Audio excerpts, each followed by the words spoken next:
This is wrong. We can't keep doing this. I was 12 years old when my life changed forever. My twin sisters, 3 years older than me, began doing things that no sibling should ever do. Things I didn't understand, things I couldn't talk about, things that controlled my life for 7 years. This is the story I've never said out loud. Growing up, we were a normal family. 4 children, my older brother in university, and the twins, Eriga and Helen, who were always together. They did everything together, and they kept everyone else out. When I turned 12, I started noticing strange things. One day I walked into their room without knocking. It was partly my room too because some of my things were there. Eriga jumped up as if she had been caught doing something she shouldn't. Her clothes were disarranged and she snapped at me. "Why didn't you knock?"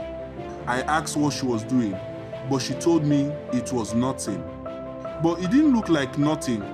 That moment stayed in my mind. At school, I told a friend.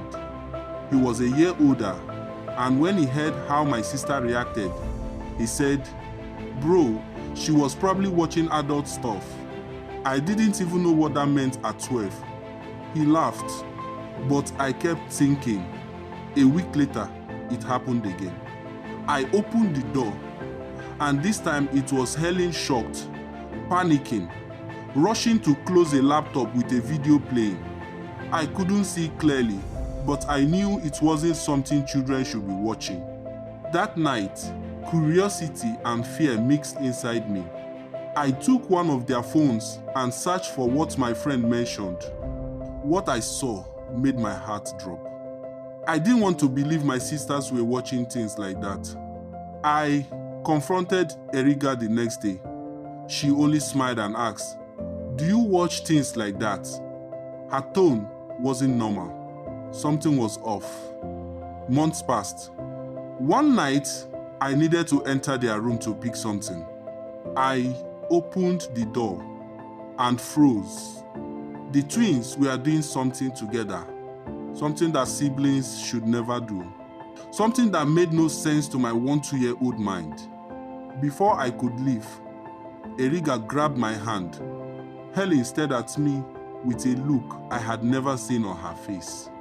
I was confused, scared, and didn't understand what they were trying to make me part of. I pulled away and ran out of the room with tears in my eyes. The next morning, I told my mom. She didn't believe me. She got angry, very angry. She said I was trying to destroy the family. She said I had a dirty mind. She almost beat me. I stayed quiet for weeks, ashamed, confused, and alone. One night at around 10 p.m., I woke up hungry. I went to ask them for the kitchen key. I opened their door, and there they were again. This time, they didn't look scared. They looked unbothered.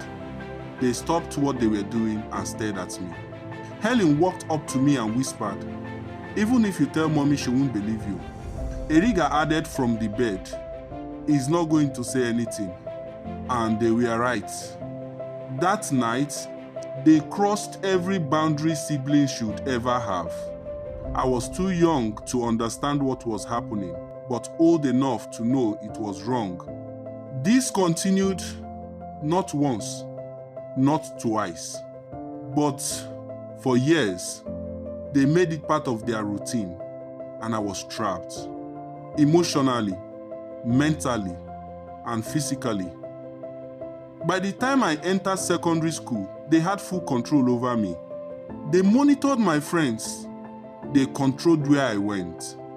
They didn't allow me to have a girlfriend. If I talked to a girl, they would start a fight at home. When they entered university, they would call me to visit them at their hostel. And I already knew what would happen if I went. I became quiet, withdrawn, and scared to even speak. At some point, I grew older and started understanding what they did to me. I realized it was manipulation. It was emotional and psychological abuse.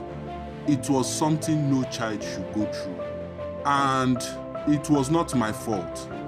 But I couldn't tell anyone. My mother wouldn't believe me. My father was barely around, and my brother didn't know anything. I was alone and traumatized. Now I am older, and the weight remains.